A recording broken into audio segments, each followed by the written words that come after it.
আফসুস ওই ছেলেদের উপরে, আফসুস মুসলমানের ওই সন্তানের উপরে, যা লম্বা সময় পার হয়ে যায় অথচ তার রবের কথা মনে পড়ে, মালিকের কথা মনে। বদনসিব ওই মা বাপ যারা তাদের 60 বছরের জীবনে, 50 বছরের জীবনে চোখের সামনে দেখে গেল যে তার ছেলে এক ওয়াক্ত নামাজ পড়ে না। আফসুস, আফসুস ওই বাপ করে।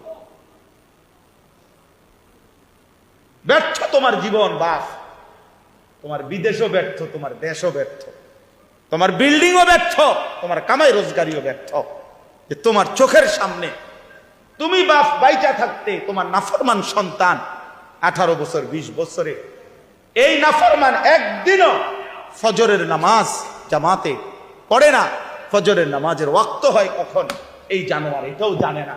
ব্যর্থই বাপ, ব্যর্থই সন্তান। বাপ ফালতু, পুতো ফালতু, দুইটাই ফালতু। ওই বাপও স্বার্থপর, এই নাফরমান বাপেরও বুঝছে যে তাও এবারও বুঝছে জিফুত লইয়া জীবন মানে হলো ভাতের থালা, ভাতের থালা, ভাত, ভাত কতটি খাও আর ঘুম যাও আর পেশাব পায়খানা খালাস। আর নয়তো একজন বাবার যুদ্ধ করার কথা যে আমি হয় বাঁচবো নয়তো মরে যাব, আমার সন্তান সেজদা ছাড়া, মুসলমানের বাচ্চা আমার থাকতে পারবে না। তুমি মিয়া কিসের বাপ মিয়া, ফালতু লোক মিয়া। হাতে শুনে না কইছি, শুনে না তো হেতে বিদেশ পাঠান দিতেন। হ্যাঁ আমগরে শিখান,